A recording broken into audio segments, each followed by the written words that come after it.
Good morning, Renaissance Unity. Good morning. All is well? All is well. And all is in divine order.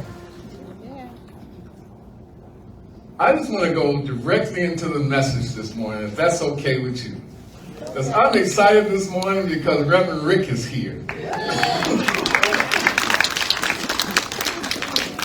And when I first ventured into the doors of Renaissance Unity, Rick was one of the first people that just greeted me with that big smile of his, and no one can smile like Reverend Rick and give you a bear hug like Reverend Rick.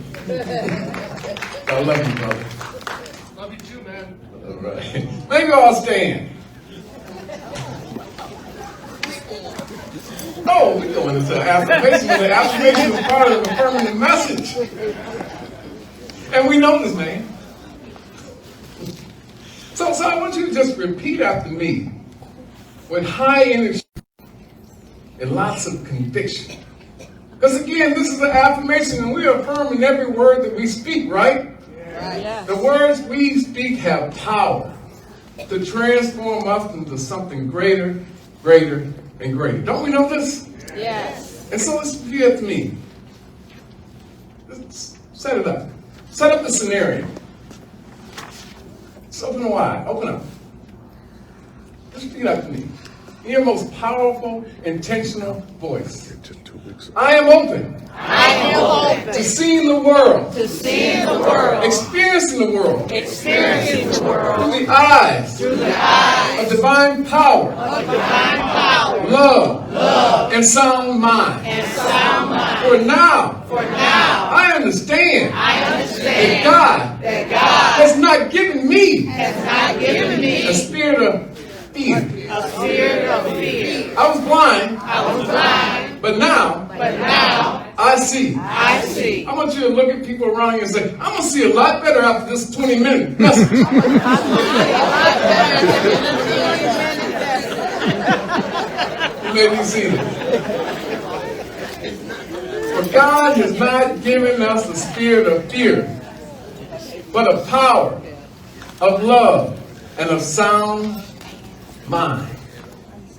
And so today I want to dive deep into the powerful thing, blinded by the light. Can we all say that? Blinded, Blinded by the light. by the light. Blinded, Blinded by the light. by the light. I was blind, I was blind, but I think I can see. but I think I'm not sure I'm not sure. if I have 20/20 vision, but I'm working on it.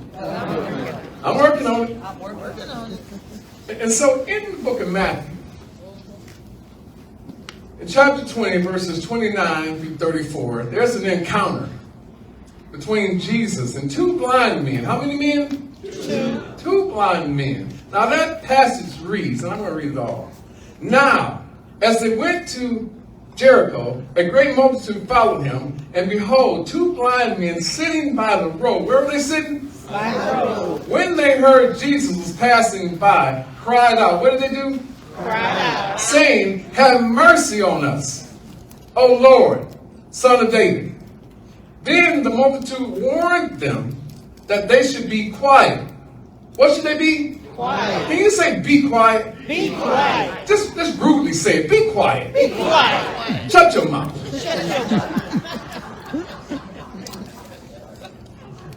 But they cried out all more, saying, have mercy on us, O Lord, Son of David. So Jesus stood still and called them and said, what do you want me to do for you? What do you want me to do for you? They said to him, Lord, that our eyes may be open.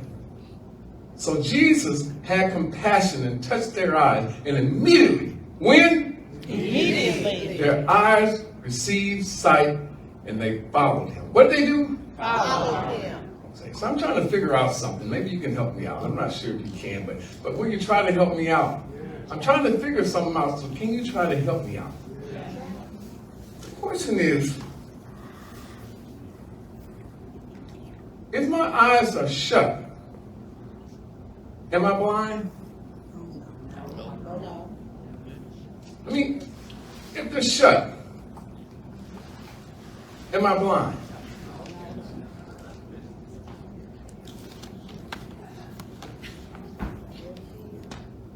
But could I be blind if my eyes are closed, shut? Reverend William, will you call me?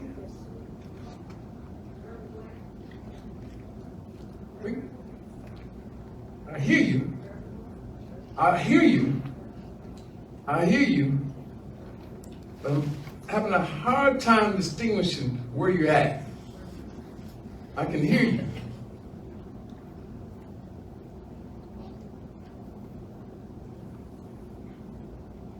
It's kind of scary when you're walking in the darkness.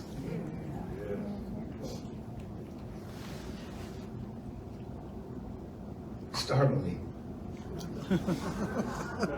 Anybody ever been startled in the dark? You just drifting in the darkness. I think that was a song, Drifting in the Darkness. Slipping in the dark.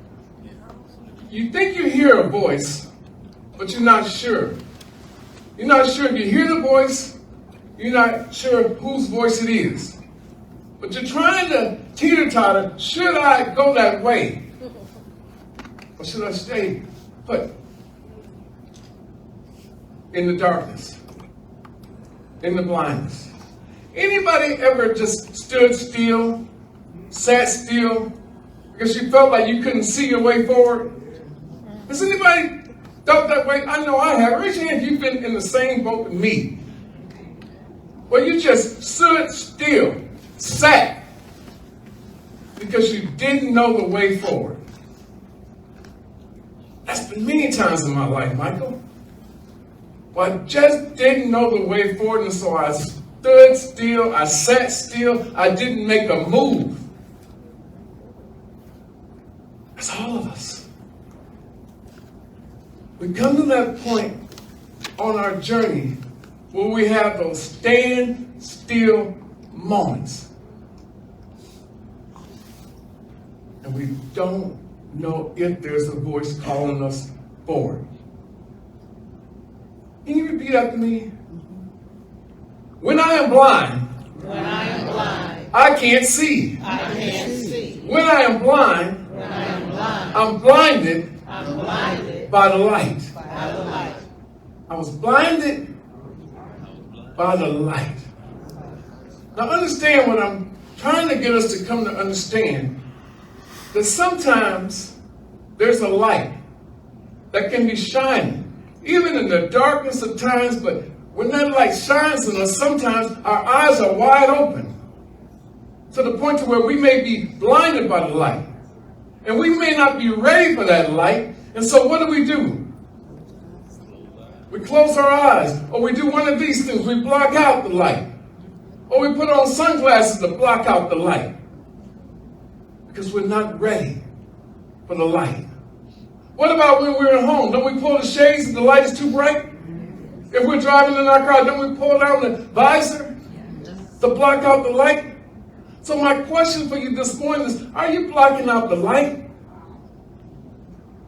that's trying to shine on you? That's trying to get you to move forward? Are you not being receptive to that light? Because you're blocking the light out. And we use words sometimes to block out the light. Don't we? What words do we use to block out the light? Just words. Words. I'm not ready yet. I'm not ready to face the light. I'd rather stay here. Anytime anyone tells you I'd rather stay here and you know they're not in the best place possible, what is it? They're blocking out the light through the fear. And so we come to grips with this morning, and we're going to go back to that passage at some point, but right now I'm trying to get you to see that I have a problem. I've been diagnosed with a problem. For years now, I've known that I've had a problem because I've been diagnosed with the problem. If you've been diagnosed with a problem, that means you have a problem. Right? been diagnosed with the problem, so I have to face the problem. And maybe you have the same problem I have. Maybe you're not totally in the same boat with me, maybe a little bit better than me, but maybe you suffer from the same kind of problem that I have. Maybe, just maybe. You want to know what my problem is? I have this dis-ease. This dis-ease about the unknown. I have this kind of fear of the unknown, and it makes me uneasy. It makes me delay. It makes me block out the light. It's a dis-ease. Can we all say dis-ease? Dis-ease. Does anybody else have this dis-ease syndrome like I do? This uneasiness with the unfamiliar, the untried. And I think if I wanted to give a medical term to it, I would say I have sensory circuitry system overload.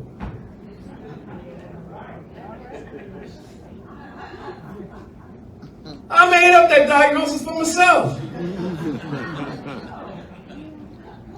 Can we say that? Sensory circuitry system overload. Now, what is that? I need a vacation, you say. I probably do. But this sensory circuitry system overload is when I get overstimulated by the things of the world. These things come to be, and they're triggering feelings and emotions within me. Anybody have feelings and emotions? And those feelings and emotions are overstimulated by things of the world. And because I'm overstimulated, I go into this stage, this phase of a kind of darkness, a blindness, where I have this self-doubt, this pessimistic perspective. Fear takes over. Shame rules the day. And it creates this level of blindness to the truth. Anybody ever been blinded to the truth? You know, the truth will set you free, but sometimes we get detached from the truth, so far away from the truth that we don't realize what the truth is, right? And so I get into this situation where it's just sensory circuitry system overload. I'm taking in everything from my 5 senses, and it's just overload. Overstimulation from the things that I'm seeing, that I'm watching, that I'm listening to, that I'm feeling, that I'm tasting. Can anybody relate to that? It's just too much at one time. It's like, help! I want to get out. But this circuit breaker, I'm waiting for it to go off. Because with this sensory circuitry system overload, I need a break.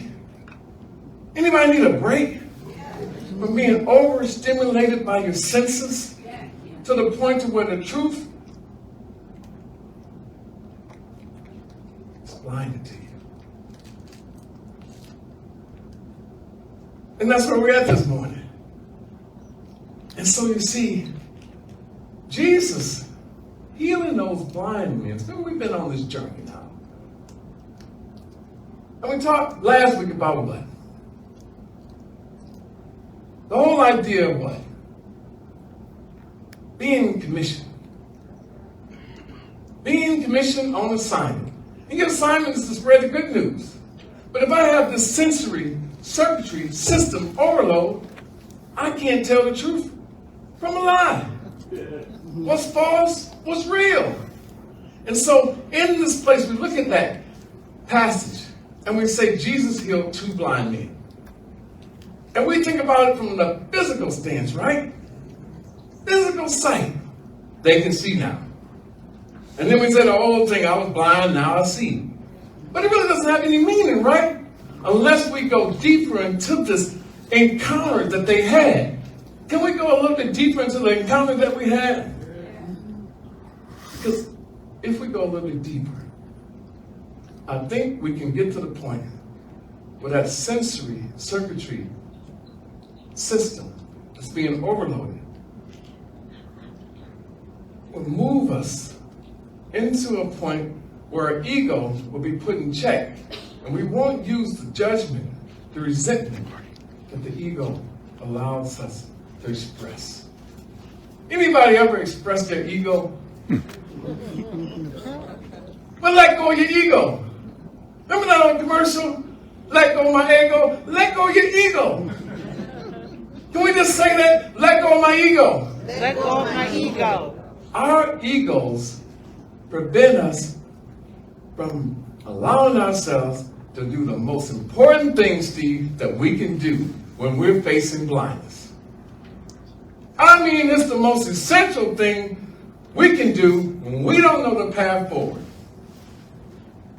I mean, the greatest thing that we can do when we don't know what to do and we're in a situation where we need to know what to do. What's the greatest thing we can do? Surrender, open our eyes, trust. Ask for help. All those things fall under the umbrella of help. But somewhere in our minds, we were socialized into thinking that there's something wrong, there's something weak about, there's something demeaning about asking for help. I don't want to bother nobody. Real men don't ask for help. I know you're busy, so you don't have time for me and my problems. Anybody ever express those sentiments? In your mind, you stay in the darkness, in the blindness, because you won't ask for help. It's problematic, but it's symptomatic of over 98% of the people facing some kind of disease or disease in their life. You stay sick too long, spiritually, mentally, physically, financially, relationship. You stay unhealthy too long. Problem for me is, I'm oftentimes in the boat with you. And I want to get out. I don't want to be with you in that boat. You see what I'm saying? Are you understanding this message? Are you taking it all in and marinating it with the song of the day? Enough? Because really, enough is enough. Isn't it? And it's at that point where enough is enough, where you have to change course. Is anybody here ready to change course? Yes, we all are. So overcoming that mental blindness. Can we all say something with me? Just indulge me. I want my sight back. I want my sight back. So I can say. So I can say. I was blind. I was blind. But now. But now. I see. I see. Overcoming blindness. Now you must be interested in this, right? Because if you're facing any type of deterioration of vision, if you're in a situation where you know you're blinded, if you know you're in a situation where you've been blocking the light, don't you want to get well? Don't you want to see again? So how do we see again is the question, right? How do we overcome blindness? Well, it requires a connection. Can everybody say you got to be connected? You got to be connected. You got to be connected on 3 levels, though. Can't just be one level. If we're going to end this blindness, there's got to be a connection on 3 levels. Can we say 3 to do it? 3 to do it. 3 to do it. And so that's got to be the mental connection, the physical connection, and the physical connection. Can we all say that together? Can't say it with mental connection, physical connection, Physical connection. and spiritual connection. And spiritual connection. Now, what are those all about? What am I trying to get across to you this morning?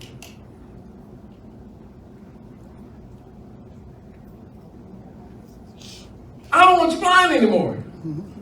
I want you to be able to see. And I'm excited about you recovering your sight. Because if you control your sensory perception, you'll be able to see. You'll go down that path a lot faster. And your divine assignment can be fulfilled. So here we go. Let's go. We need to go back, Brett, to that passage. that Bible passage, if we can go back, I'd be pretty happy. Because there's something in there that we need. Can we extract it? Can we take it out like a bad tooth? Now, as they went out of Jericho, a great multitude followed him. And behold, two blind men sitting by the road. Why were they sitting by the road?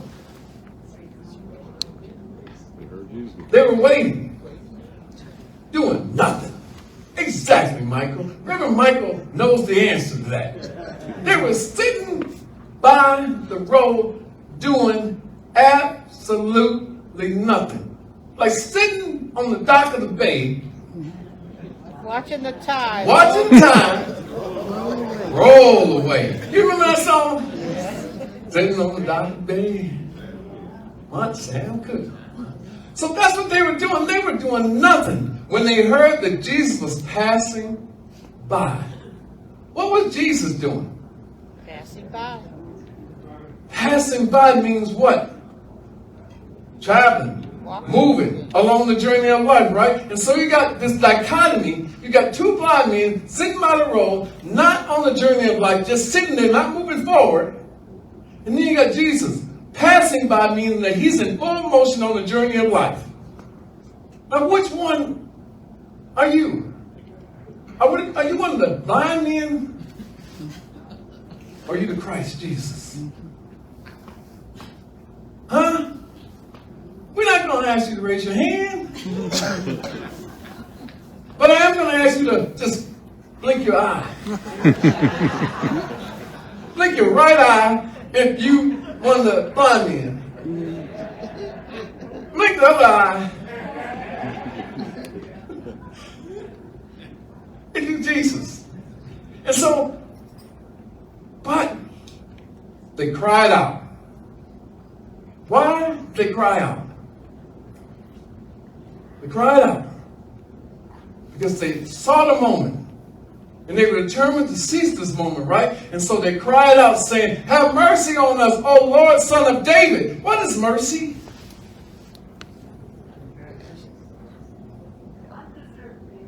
Undeserved favor. Mercy. Have mercy. Don't let us go through this any longer. We're sick and tired of being sick and tired. Anybody ever got to the point where you're just sick and tired of being sick and tired? Of anything that you're facing. Anything that upsets the cart, I don't want any more of it. And just say, have mercy on us, O Lord, Son of David. Then the multitude warned them that they should be quiet. How many times have people told you it's not cool to disrupt? Huh? It's not cool to ask for help. And so what does that create? It creates this scenario of silent suffering. Can we say silent suffering? How many people we know are secretly, silently suffering? But that's what they told them. They said, be quiet. And they cried out all the more. They got louder with their cry. Why did they get louder with their cry? They're tired of being sick and tired. They didn't want to be silent. They didn't want to go on with the pain that they were experiencing. And so they said, we're going to drown out the voices that are telling us to be quiet, to sit down, to wait your turn. They're saying, no. This is my opportunity. This is my moment to seize. And because of that, we're going to be louder. Is there any time in your mind where you have these two voices opposing each other? One's telling you you're strong. The other one's telling you you're weak. One's telling you you can do this. The other one's saying you can't do this. Am I the only one who experiences these voices in my head? Am I the only one that I think maybe I'm crazy? You got it too. But thank you. Somebody's like me, but these voices, they duel with each other. They keep just fighting in my mind. They constantly. One time I can just be up I'm strong. I'm going to tackle the world, take on the world. Any problem, give it to me, I'll solve it. Then sometimes it's like, I can't do that. I'm not strong enough. I'm not equipped. I'm not educated enough. I don't have enough money. And we go through this. So they got louder. And we have to be better at drowning out the voice that's saying, you can't. You're not enough. The song said you are enough and that you'll always be loved. If I put those two together and make a sandwich out of those two, love and enough, that's enough for me. To know that I'm loved and that's the truth. So help me. So what? Jesus stood still. Why did he stand still? Come on, let's think about this. This is a learning environment. I don't want you to just say, I know the scripture. I can recite it. Rick, that's not enough, right? You got to be able to break this down. And so he said, Jesus stood still and called them. Why is there need for Jesus to sit there? So they can find him. Yeah, they got his attention. He wanted to let them know that you got my attention. So I'm going to stand still right here. There's a level of stillness where you know there's calmness. There's a presence, a divine presence that lets you know, be still and know that I am present. But then when he said, what do you want me to do for you? Do you know what you want? Is there clarity around what you want? Normally when I ask people, what do you want? They give me a litany list of what they don't want. I say, I want you to know what you want. We can't actualize. We can't go into battle for anything that you don't know you want. And so he asked the question. What's amazing about that is that obviously he saw that they were blind. So why did he ask that question? What do you want me to do for you?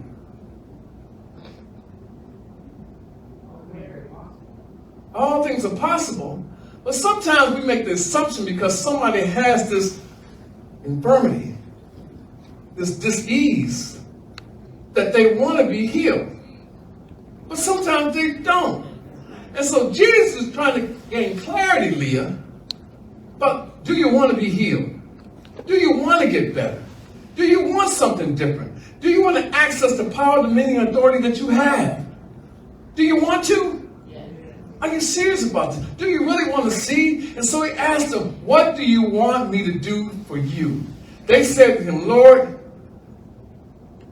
that our eyes may be open. What do we do with open eyes? We see. We see. And when we see, we get more confident about moving forward on the journey. It's just like when Reverend Wilton was calling me, that's as slow as I move. When it comes to walking, usually I got a little strut to me. I think I got a little style to me too. Even when the bad thing just rocking, with no purpose in it. No swag. But when she was calling me, there's a level of uncertainty, confidence that was diminished. And so they said, open our eyes. So Jesus had compassion and touched their eyes. What's the touch there? What is that symbolic of? Why do you need to touch them? Make that connection. Exactly. And then something happened at the end. And immediately their eyes received sight. When did it happen? Immediately. And they did what? And so many times when we ask for the deliverance, we ask for the cure, we ask for the blessing, and then we don't follow. We sit back down. We get right back on the side of the road and we said, okay, good for now. We wait for another tragic thing to happen, a traumatic experience to happen, but right now we're good for now. We're good. We're good. Can everybody say I'm good? followed him, meaning they followed the principles.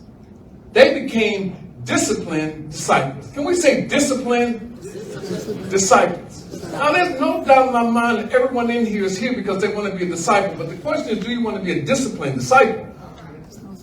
Because a disciplined disciple means I'm going to follow the road, the path, principles, the laws, each and every day. I'm not going to veer off course anymore. And so I want to go back and make the connection. Because there was a connection made. Did you see that? That there was a spiritual connection made? You see that? There was a mental connection made and a physical connection made. Where's the physical? Touched. Where's the spiritual connection made? Huh?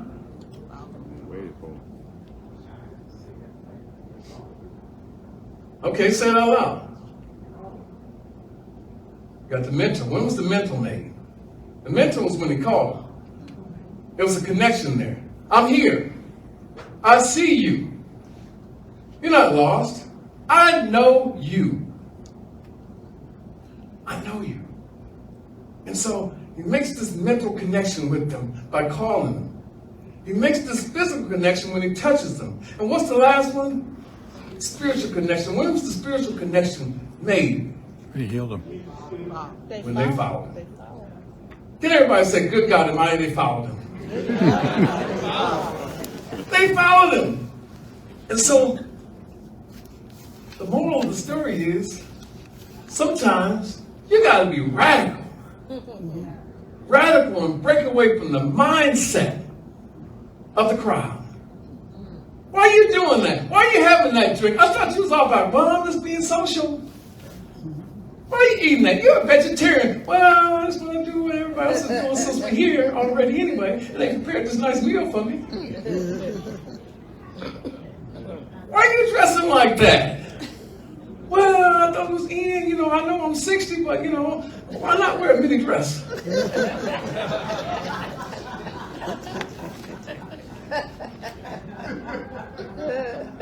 And so we do that. And so what we're saying here is that these two blind men decided that we're going to buck the trend.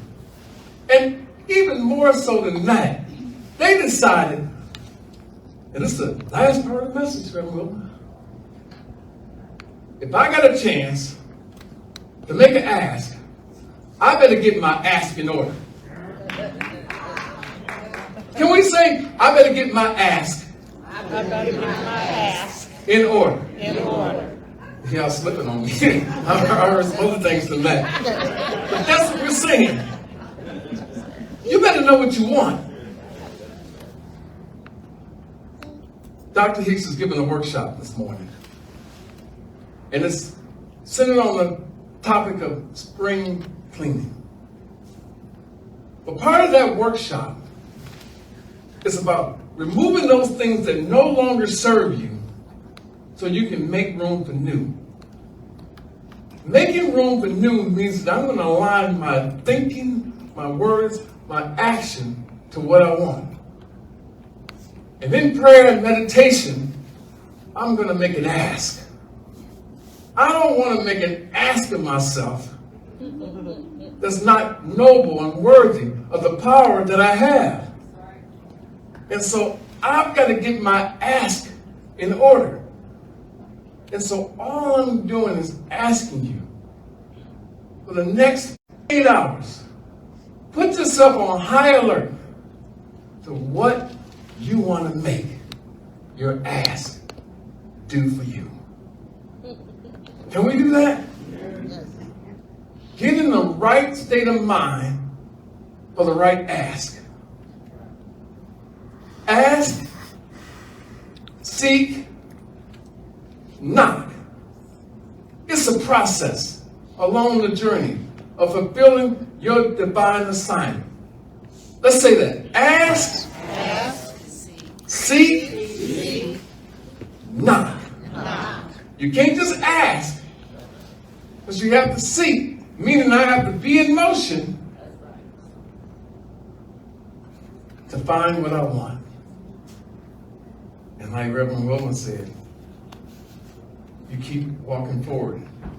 You keep running. At some point, you're going to find yourself. You're going to run into yourself.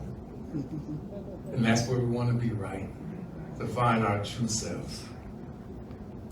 Walking in the power that's ours. Maybe we'll all stand for this affirmation.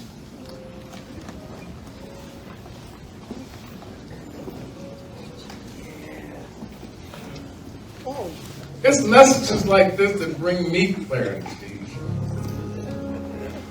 Because I think sometimes my ask is too small. Book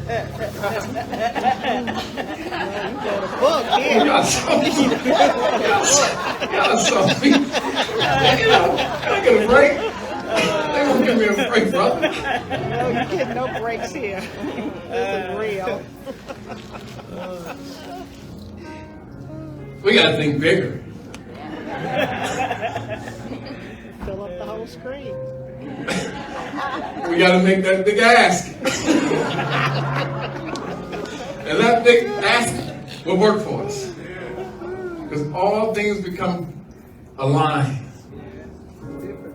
with the greater spirit that lives within us. If we just bring clarity around the ask. So let's say this affirmation, knowing that my sight is being restored. My power is being restored. And because it's being restored, there are no limits. I just need to clarify my ask. Sister Daisy. Repeat after me. Now! Now! Now! Now! My vision Transcends the limitations of the mental and physical realm. I perceive and receive the beauty and the abundance that surrounds me. I am a conqueror of fear. So it has no dominion over my spirit, over my soul, over my body. I am empowered by the eternal light of God's love within me. I am releasing and letting go of all doubts and embracing the very truth of my divine essence. I was blind to my own magnificence. And guess what? I am mighty and magnificent. But now I see the brilliance of my soul's journey. I am stepping boldly into the infinite possibilities that await, knowing that I am divinely guided and infinitely blessed and highly favored. I can see clearly now. And so it is. I am with sight that I can see that my future is so bright. But this time, I'm not blocking out the light. Amen. Look at somebody and say, watch me shine. Brother Sansheen, I love you. There's nothing you can do about it. Thank you for having me this morning. God bless you.